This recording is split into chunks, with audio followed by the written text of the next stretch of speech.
ناظرین، بریک پہ جانے سے پہلے ہم نے سوال رکھا تھا کہ گردوں میں پتھری کیوں پیدا ہوتی ہے اور اس کی کتنی قسمیں ہیں، تو اس کا جواب ہم پروفیسر ڈاکٹر قمر نوید مختار صاحب سے پوچھتے ہیں. جی ڈاکٹر صاحب. اچھا دیکھیں، بہت امپورٹنٹ ٹاپک ہے پاکستان کے لحاظ سے، کیونکہ ہم اسٹون بیلٹ میں آتے ہیں. اسٹون بیلٹ سے مراد یہ ہے وہ جگہ جہاں پہ گرمی زیادہ پڑتی ہے اور لوگ واٹر انٹیک بہت کم لیتے ہیں. جی جی. اچھا، ایک بڑا سمپل میسج ہر قسم کے اسٹون کے لیے، واٹر انٹیک جس کی بھی اچھی ہے، یعنی کہ 3 لیٹر سے اوپر ہے، وہ بائی اٹ سیلف 50% ٹریٹمنٹ ہے. تو واٹر انٹیک بہت اچھی ہونی چاہیے 3 لیٹر سے اوپر. ٹھیک ہے، یہ سب سے امپورٹنٹ بات ہے. اب آ جائے اسٹون کی ٹائپس پہ. ہمارے یہاں اسٹون کی ٹائپ جو ہے سب سے کامن کیلشیم آکزیلیٹ ہے. کیلشیم آکزیلیٹ ہے، کیلشیم فاسفیٹ ہے، ٹرپل فاسفیٹ اسٹونز ہیں، اسٹروبائٹ اسٹونز ہیں، یورک ایسڈ اسٹون ہے، سسٹین اسٹونز ہیں. سب سے کامن کیلشیم آکزیلیٹ اسٹونز ہیں. اچھا، اب ان سے بچنے کے لیے میں نے آپ کو بتایا پانی. اچھا، ایک جو وجہ جو ہمارے اسٹون بڑھنے کی ہو رہی ہے، بار بار اسٹون بڑھنے کی جو بار بار ہو رہی ہے، وہ پرابلم یہ ہے کہ ہمارے یہاں لوگ آج کل نا بہت کامن وائٹامن ڈی لینا شروع کر دیا. ٹھیک ہے، کیلشیم بہت کامن لینا شروع ہوا ہے. اب اس سے میں نے خود اپنے آبزرویشن میں دیکھا، پتہ نہیں ڈاکٹر سنبل بھی اس سے ایگری کریں گے، کہ اسٹون میں نے اکثر لوگوں کے کیلشیم ہائی دیکھے اور ان میں اسٹونز کافی بن رہے ہیں. اچھا، خاص طور پہ وہ لوگ جو اسٹون فارمر ہے نا، وہ تو پلیز کبھی بھی اورل وائٹامن ڈی کیلشیم نہ لیں، کیونکہ ان میں ویسے ہی ایک چانس ہے اسٹون بننے کا، تو وہ پرون ہوتے ہیں واپس اسٹون بننے کے لیے. اگر ایک آدمی کو ایک دفعہ اسٹون ہو جائے تو 3 سے 4 سال کے اندر وہ اسٹون واپس بنائے گا. یہ انسیڈنس ہے. اب اگر وہ اپنی ڈائٹ یا اس طرح کی چیزیں کرے گا تو وہ اسٹون 1 سال یا 1.5 سال میں بھی آ سکتا ہے. ٹھیک ہے. ایک چیز، دودھ ضرور پیے، ویٹ کم رکھے. ٹھیک ہے. چاکلیٹ چھوڑ دے، اسٹرابیری چھوڑ دے، کافی چھوڑ دے، اپنا پانی. ہاں، یہ جو ٹماٹر ہے اس کا ہے نا، وہ کچے کا ہے، پکے وہ تو اتنا ایشو نہیں ہے. اچھا، امپورٹنٹ بات یہ ہے کہ اپنا کوک فانٹا چھوڑ دے، کیونکہ ایسڈک ہے یہ، تو یہ ڈرنک چھوڑ دے.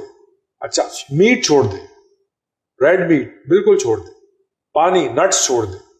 ٹھیک ہے، نٹس بھی چھوڑ دے. پانی، آکسیلیٹ والے نٹس ہوتے ہیں وہ چھوڑ دے، کیونکہ کیلشیم آکسیلیٹ اسٹون بنتے ہیں. پانی کی مقدار اچھی رکھتے ہیں، یہ بہت امپورٹنٹ بات ہے. اچھا، اب کیا ہوتا ہے ان کا ورک اپ کیسے کرتے ہیں ہم لوگ؟ آپ نے پوچھا تھا نا، ایک تو ہو گیا آپ نے وہ کمپلین سے آئے گا تو آپ سی ٹی اسکین یا الٹرا ساؤنڈ کرائیں گے، آپ کو اسٹون معلوم ہوگا کہاں پہ کتنے اسٹونز ہیں. پھر آپ اس کا نا 24 گھنٹے کا یورین بھیجتے ہیں. اس یورین میں آپ کیلشیم، سٹریٹ، یورک ایسڈ مقدار چیزیں چیک کرتے ہیں. 30% میں اس میں پرابلم نکل سکتی ہے. جو پرابلم نکلے گی آپ اس کے حساب سے اس کی ڈائٹ چینج کر دیں گے اور کچھ دوائیاں سے دیں گے کہ یورین کے اندر ان ذرات کی مقدار کم ہو جائے. اچھا، جب آپ پانی پینا بڑھاتے ہیں تو جو بھی پارٹیکل اسٹون جوڑ کے بناتے ہیں نا، وہ دور دور رہتے ہیں کیونکہ ڈائلوٹ ہو جاتا ہے. تو کوئی بھی اسٹون جو ہے نا وہ ان پارٹیکلس کے ملنے سے بنتا ہے. تو آپ پانی بڑھا دیں کہ نکل جائیں گے. ٹھیک ہے. اچھا، ایک تو یہ والی بات ہو گئی. دوسرا، جو نمک ہے، ہم سالٹ بھی کم کرتے ہیں کیونکہ نمک جب بڑھتا ہے نا تو یورین میں کیلشیم بڑھاتا ہے. تو اس طرح بہت ساری چیزیں ہیں جو ہم چینج کرواتے ہیں ڈائٹ کے اندر، ایکسرسائز کے اندر، ہیبٹس کے اندر، جس سے اسٹون کا اکرنس کم ہو جاتا ہے. یہ تو ہو گیا ٹائپس، ریزننگ اور ڈائٹ. اب میرے خیال سے ٹریٹمنٹ ڈاکٹر سنبل سے پوچھتا ہوں. پروفیسر ڈاکٹر سنبل ناصر صاحبہ، اب آپ ان پتھری کا علاج بتائیں. دیکھیں، پتھری کا علاج 2 طریقے سے، میڈیکل بھی ہے اور سرجیکل بھی. جو اسٹون بہت چھوٹا ہے، یوزلی لیس دین 0.8 جو سینٹی میٹر کا جو اسٹون ہے، آپ کا 8 ملی میٹر کا اسٹون، آپ کی نالی سے وہ پتھری نکل سکتی ہے بائی میڈیکیشن. اگر اس سے بڑا اسٹون ہے تو وہ نہیں نکل سکتا. ٹھیک ہے. جو لوگ پھر منتیں کرتے ہیں، ڈاکٹر صاحب دوائی دیتے ہیں، بھائی وہ اسٹون بہت بڑا ہے، نہیں نکل سکتا، آپ کی نالی کی وہ چوڑائی اتنی زیادہ نہیں ہے کہ اس سے نکل سکے. تو اس کا ٹریٹمنٹ پھر لیتھوٹرپسی یا سرجیکل ایکسٹریکشن ہے.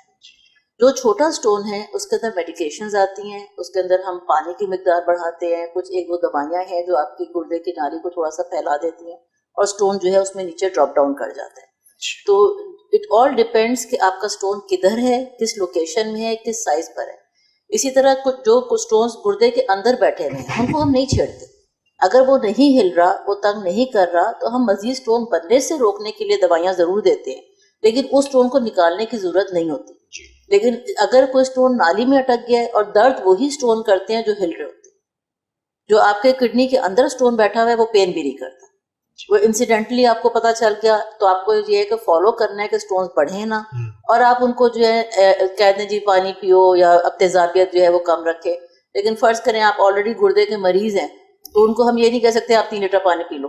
اکثر ہمارے پاس یہی ہوتا ہے جی مجھے پتھری تھی, ڈاکٹر صاحب نے کہا جی میں نے سنا کہ پانی زیادہ پینا چاہیے, اور 3 کلو پانی ٹانگوں میں بھر کر آ جاتے ہیں. تو آپ کو ایک مقدار رکھنی ہے. یہ پانی جو 3 لیٹر ہے صرف ان لوگوں کے لیے جن کا کڈنی فنکشن 100% نارمل ہے, وہ پانی پی اور اس کو کریں. اچھا, میں یہ کہہ رہا تھا کہ کڈنی اسٹون والے مریضوں کو حکیم اور ہومیوپیتھک والے مشورہ دیتے ہیں کہ میڈیسن سے یہ ٹوٹ جائے گی, نکل جائے گی, یا دیکھیں کچھ سٹونز ہیں جن کا ہومیوپیتھک میں علاج ہے, جی ٹھیک ہے, ایسا نہیں ہے کہ دیر آر سرٹن سٹونز جو گھل جاتے ہیں تو وہ اپنے کچھ دوائیاں دیتے ہیں وہ کھل گئے, لیکن وہ علاج بھی بہت مختصر عرصے کے لیے لیا جاتا ہے کہ آپ نے 1 ہفتہ ٹرائی کر لیا, 2 ہفتہ ٹرائی کر لیا, اس سے زیادہ نہیں. کیونکہ جیسے میں نے پہلے بھی مینشن کیا تھا کہ حکیم ہومیوپیتھ کی دوائیوں سے کڈنی ڈیمیج ہو جاتی ہے. اب ہوتا ہی ہے کہ ایک دفعہ سٹون نکلا, آپ نے کھا لی, اس کے بعد آپ کو چھینک بھی آئی تو آپ حکیم کی دوائی کے اوپر پہنچ گئے. اچھا جی اب مجھے کمر میں درد ہے, میں نے ہومیوپیتھ کی دوائی کھا لی, اور جب وہ ہمارے پاس آتے ہیں اس وقت کڈنی اتنی خراب ہو چکی ہوتی ہے کہ پھر ہمارے پاس ڈائلسس کے پاس آپشن نہیں بچتے. اور اس میں سے میں نے اکثر دیکھا کہ وہ جی پیز کے پاس جاتے ہیں اور ڈائکلوفینک انجیکشن لگوا لیتے ہیں, اور ریگولرلی لگواتے ہیں, ویسے ہی بہت زیادہ, جو کہ کڈنی کو ڈیمیج کر بھی رہا ہے. کیونکہ اوور دا کاؤنٹر میڈیکیشن ہمارے یہاں تو کوئی ایشو نہیں ہے نا, بہت آرام سے مل جاتی ہے. جو گردوں کے اسٹونز ہوتے ہیں نا, اگر وہ چھوٹے ہو تو ہم چھوڑ دیتے ہیں, لیکن وہ اکثر بڑھنا شروع ہوتے ہیں اور پھر وہ پورے گردے میں چلے جاتے ہیں, تو ان کو اسٹیگون اسٹونز کہتے ہیں. تو ان کے لیے وہ کیا کرتے ہیں بیسکلی کہ اس کے اندر لیتھوٹرپسی کرتے ہیں جی, اور پہلے نالی کے اندر ایک اسٹینٹ ڈلواتے ہیں, یورالس کرتا ہے یہ, اور وہ اس کو توڑتے ہیں, وہ مٹی کی طرح پہ گرنا شروع ہوتا ہے اور 2-3 سیشن میں وہ صاف ہو جاتا ہے, اور نہ بعد میں وہ گردہ خراب ہو جائے گا. اچھا, دوسری بات یہ حکیم ہومیوپیتھک والی بات یہ بہت امپورٹنٹ ہے. میرا ایک بڑا سمپل مشورہ ہے, اگر کوئی بھی دوائی لیں آپ کو اس دوائی کے بارے میں معلوم ہونا چاہیے اس کا نام کیا ہے, اس کا سائڈ افیکٹ کیا ہے, جو یہ نہیں پتا. ٹھیک ہے, اگر وہ نہیں پتا میں اس دوائی کو نہیں لوں گا. ہماری دوائیوں پہ لکھا ہوا ہوتا ہے سائڈ افیکٹ سب کچھ.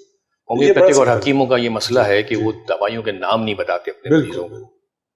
تو اب اگلا سوال میرا یہ ہے کہ کڈنی ٹرانسپلانٹیشن کی سہولتیں پاکستان میں کتنی ہیں اور کتنی افیکٹو ہیں اور مطلب سکسیسفل بھی ہے؟ اچھا ہاں, کڈنی ٹرانسپلانٹ کی جگہیں پاکستان میں ایگزیکٹلی نمبر تو نہیں بتاؤں, کراچی کا بتا سکتا ہوں, تقریباً 3 جگہیں کراچی, ایک تو ایس آئی ٹی تو پتہ ہی سب کو, پھر ضیاء الدین آغا خان ہے, اچھا باقی لاہور میں 2-3 پروگرام ہیں, اسلام آباد میں شفا بہت اچھا پروگرام ہے, شفا ایک بڑا پروگرام ہے, اس طرح پی کے لائی کھل رہا تھا, تو 3-4 اور جگہ ہوں گے جو بڑے آفیشلی. اچھا یہ میں بات کر رہا ہوں آفیشیل ٹرانسپلانٹ, میں ان کی بات نہیں کر رہا جو ویسے کرتے ہیں, تو وہ تو پتہ نہیں کتنے ہوں گے, لیکن یہ بڑے ہاسپٹل جیسے شیخ زید ہے لاہور میں, یہ بڑے ہاسپٹل جو ایک ریزنیبل نمبرز کر رہے ہیں, ان کو لیڈ آپ سب کو پتہ ہے ایس آئی ٹی کر رہا ہے. ہمارے پاس ان کے نمبرز موجود نہیں, جو ہونے چاہیے کہ ہمارا ایکچوئل سروائیول ریٹ کیا ہے, یعنی کہ ٹرانسپلانٹ کے بعد گردے کی عمر کتنی چل رہی ہے. دنیا میں جو ایوریج ایج ہے, جو کہتے ہیں بیسکلی لائف ریلیٹڈ ٹرانسپلانٹ, یعنی کہ زندہ آدمی کا ٹرانسپلانٹ, وہ ہے 7 سے 15 سال ایوریج دنیا کے اندر. کبھی کبھار ہمارے پاس 20-25 سال والے بھی ہیں, لیکن ایوریج ہے 8 سے تقریباً 15 سال. اچھا باہر یہ ہوتے ہیں کیڈاویرک ٹرانسپلانٹ. کیڈاویرک یہ ہوتا ہے کہ برین ڈیڈ ہوا, پیشنٹ کہیں تھا اور وہ فلائی کیا, وہ کڈنی کیسی تھی, میچ کیسا تھا, وہ لگا دیتے. ان کے رزلٹ تھوڑے ہم سے کم ہوتے ہیں, لیکن ہمارے لائف ریلیٹڈ کے ٹرانسپلانٹ کے رزلٹ بہت اچھے ہونے چاہیے. ہمیں ایکچولی ہمارا کیومولیٹو ڈیٹا پتا نہیں. جی جی, لیکن ٹرانسپلانٹ پہلی تو بات یہ ہو گئی کہ ان جگہوں پہ ہو رہا ہے, اس لیے ہمیں نمبر ایگزیکٹلی نہیں پتا. پروسیجر کے میں تھوڑا سا اگر آپ چاہیں تو میں اس میں بتا سکتا ہوں کہ ٹرانسپلانٹ بیسکلی ینگ لوگوں کا ہونا چاہیے. اور اگر جو ایج کی بارے میں بات کی, ڈاکٹر سنبل نے بہت امپورٹنٹ پوائنٹ کیا تھا, جو ایج از ناٹ اے کانٹرنڈیکیشن, یعنی منع نہیں کر سکتا. اگر 65 سال کا آدمی ہے اور وہ فٹ ہے اور اس کے پاس 20 سال کی زندگی موجود ہے, صحت مند, امریکہ میں اس کا ٹرانسپلانٹ ہو جاتا ہے, اور یہاں پہ بھی ہم نے کیا ہے ٹرانسپلانٹ, اور ہی از فائن. ٹھیک ہے, کیونکہ وہ چل پھر رہا ہے, اور ظاہر بات ہے کمپیئر ٹو ڈائلسس ٹرانسپلانٹ کی زندگی بالکل قریب ٹو نارمل ہوتی ہے. اس کی جو سرجری ہے یا پروسیجر ہے وہ اگر آپ اسکلڈ ہوں تو ایسا کوئی مسئلہ نہیں ہے.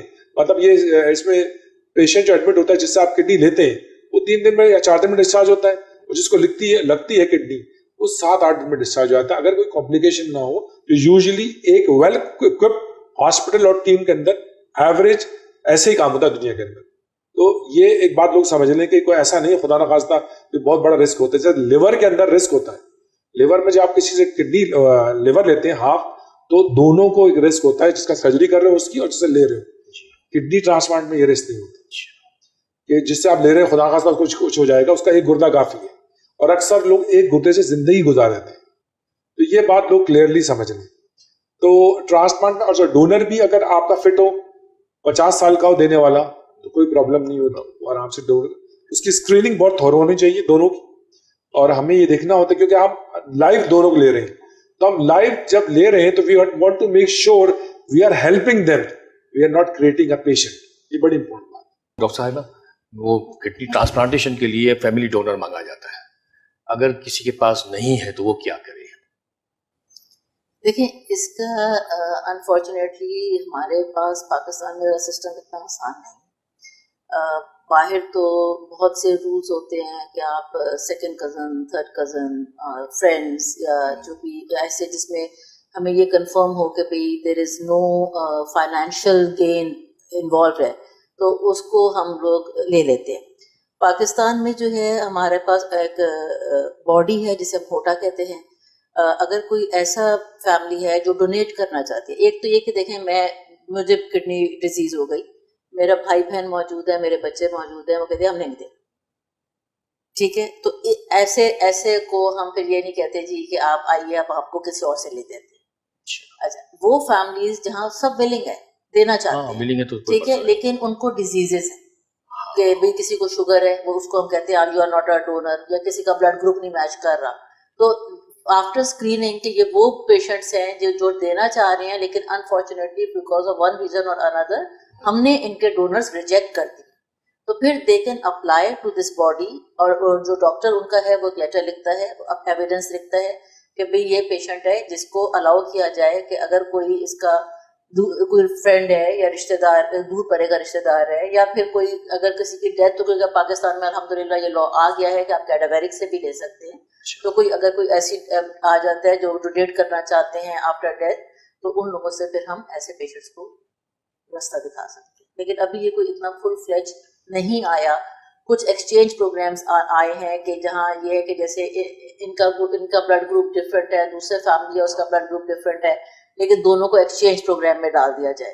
تو یہ باہر تو ہوتا ہے, یہاں بھی کچھ شروع کیا گیا ہے, ایک دو جگہ پہ ہوا بھی ہے, تو یہ بھی ایک آپشن ہے. اچھا ڈاکٹر, اس میں تھوڑا سا میں ایڈ کرنا چاہوں. دیکھیں, کیڈاویرک جو ٹرانسپلانٹ ہے اس کا کانسیپٹ یہ ہے بیسکلی کہ جو لوگ ایکسیڈنٹ ہوتا ہے اور برین کے حساب سے وہ فوت ہو چکے, اور وہ ان کی وینٹ پہ آرٹیفیشل آکسیجن کے اوپر بلڈ پریشر چل رہا ہے, ان کا ہارٹ بیٹ ہے ان کی. تمام مسلمان ملکوں میں یہ لا ایکسیپٹ ہو چکا ہے فتوے کے حساب سے, اور وہاں پہ یہ ٹرانسپلانٹ ہوتا ہے. اچھا, ہاں, پاکستان میں بھی ایکسیپٹ ہو گیا, لیکن سم ہاؤ ہمارے یہاں as usual for multiple reason ابھی بھی ویریشن ایکسیپٹنس میں. اگر یہ پریکٹس میں آئے نا تو دنیا میں سب سے زیادہ ٹرانسپلانٹ جو تھے وہ کیڈاویرک ہوتے ہیں, اور ہمارے یہاں سب سے کم کیڈاویرک ہوتے ہیں. یعنی کہ اگر وہ ایکٹیو ہو جائے تو میرے خیال ہے 30% لوگوں کا مسئلہ حل ہو جائے گا. اچھا, دوسرا آ جائے جو ڈاکٹر سنبل نے کہا کہ اگر سیکنڈ ریلیٹیو ہے, سیکنڈ ریلیٹیو میں باہر بھی یہ کہ اگر آپ لکھ کے دیں, اور یہاں پہ بھی ہوٹا میں اگر لکھ کے دیتے ہیں وہ ایویلویٹ کرتے ہیں کہ منی ٹرانزیکشن تو انوالو نہیں ہے, تو پھر وہ اکثر اس کو دیکھ کے اجازت دے دیتے. تیسرا انہوں نے کہا ایکسچینج پروگرام, جس کو چین کہتے ہیں, بڑا امپورٹنٹ. اس میں یہ ہوتا ہے جیسے کہ آپ کا اے پازیٹو ہے, ٹھیک ہے, آپ کے پاس ڈونر ہے, جس کو لگنا ہے اس کا بی پازیٹو ہے, دوسرا جو گروپ ہے اس کا بی پازیٹو, اے کو لگنا بی ان کے پاس ہے, تو آپ کہتے ہیں کہ ان کی میٹنگ کرواتے ہیں, اس کو لیگل بائنڈ کرتے ہیں کہ بھائی آگے, اور اس کو میچ کرتے ہیں ایج سے, سیکس سے, جتنا ہی میچ کر سکتے ہیں رسک فیکٹر سے. پھر وہ ڈاکومنٹ ہوتا ہے, لیگل ڈاکومنٹ بنتا ہے, اور پھر ان کی سرجری ہو سکتی ہے. اچھا, اس میں سارے جو کچھ انسٹیٹیوٹ کام کر رہے ہیں انہوں نے بیچارے انہوں نے خود یہ کیا ہے. اگر اس میں پاکستان لا اگر ہیلپ کرے نا تو یہ ایک اچھا سا ایک پروگرام بن سکتا ہے جس میں کافی لوگوں کو فائدہ ہو سکتا ہے کہ اس نے اس کو دیا, اس نے اس کو دے دیا. تو یہ ایک دو انسٹیٹیوٹ ابھی شروع ہوا ہے, لیکن اس میں رسک جو ہے انوالو, کیونکہ لوگ بعد میں چیلنج کر سکتے ہیں, اس لیے لوگ اس سے گھبراتے ہیں. تو there are ways to solve the problem. اچھا, دوسرا میرا ایک ایڈوائز یہ ہوگا کہ کچھ ملکوں میں جو یورپین ملک ہیں, ہمارے کلیگ آئے ہوئے تھے باہر سے, ہم نے ان سے کام کیا, اس میں اکثر کیا ہوتا ہے کہ جو لوگ 60 ایج کراس کرتے ہیں کبھی کبھار وہ ولنگلی ڈونیٹ کرتے ہیں لائف پہ, جیسے گفٹ ہوتا ہے. تو اس کے اندر وہ کسی کا ایک ہی بیٹا ہے 18 سال کا, اور انہوں نے ڈونیٹ کیا وداؤٹ اینی منی انوالومنٹ, اور لوگوں کو فائدہ ہو گیا. بالکل صحیح. تو یہ بات آپ صحیح ہے, جو لوگ مشکل میں آتے ہیں ان کے لیے بڑا ٹف ہو جاتا ہے.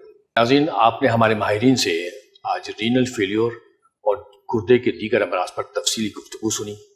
اس ساری گفتگو سے آپ کو یہ اندازہ تو ہو گیا ہوگا کہ گردے کو ہماری زندگی میں، ہمارے جسم میں کتنی امپورٹنٹ حیثیت حاصل ہے. اس کی خرابی اور ناکارہ ہونے کی صورت میں زندگی تقریباً مشکلات کا شکار ہو جاتی ہے. اور اس کے خرابی کے اسباب میں سب سے بڑی وجہ ڈائبٹیز اور ہائی بلڈ پریشر ہے. اگر ہم ان دونوں چیزوں کو کنٹرول میں رکھیں تو اس بیماری سے کسی حد تک بچ سکتے ہیں. اس کے ساتھ ہی پروگرام کا وقت اب ختم ہوا چاہتا ہے. ایک چیز میں آخر میں ایڈ کرنا چاہوں جی گی کہ جو شوگر اور بلڈ پریشر کے مریض ہیں وہ سال میں ایک دفعہ اپنا چیک اپ چیک اپ کیونکہ ضرور وہ کرنا. ہاں ان کو ضرور کروانا ہے. وہ یہ ہوتا ہے کہ جی 10 سال کی بلڈ پریشر ہے، کبھی بلڈ ٹیسٹ ہوا ہی نہیں. ہر سال ان کو اپنے بلڈ ٹیسٹ اور پیشاب کا ٹیسٹ کروانا ہے. سمپل ٹیسٹ ہے، 1000 روپے کے اندر ہو جاتا ہے. 1000-1500 روپے کا. تو یہ کروا لیں تاکہ ان کے گردے کی حفاظت ہو ناظرین سکے. سنا آپ نے. اور یہ شوگر اور بلڈ پریشر نہ صرف گردوں کے لیے پرابلم ہے بلکہ جسم کے دیگر اعضاء اور سسٹم کے لیے خرابی کا بھی باعث ہے. تو اس لیے اگر آپ صحت مند زندگی گزارنا چاہتے ہیں تو بلڈ شوگر اور بلڈ پریشر کو کنٹرول میں رکھیں ہمیشہ. اس کے ساتھ ہی ہمارے پروگرام کا وقت اب ختم ہوا چاہتا ہے. ہم اپنے دونوں معزز مہمانوں پروفیسر ڈاکٹر قمر نوید مختار صاحب بہت شکریہ. اور پروفیسر ڈاکٹر سنبل ناصر محمود صاحبہ کا شکریہ ادا کرتے ہیں کہ انہوں نے ہمارے اس پروگرام میں شرکت کی اور ہم سے اپنی مفید معلومات شیئر کی.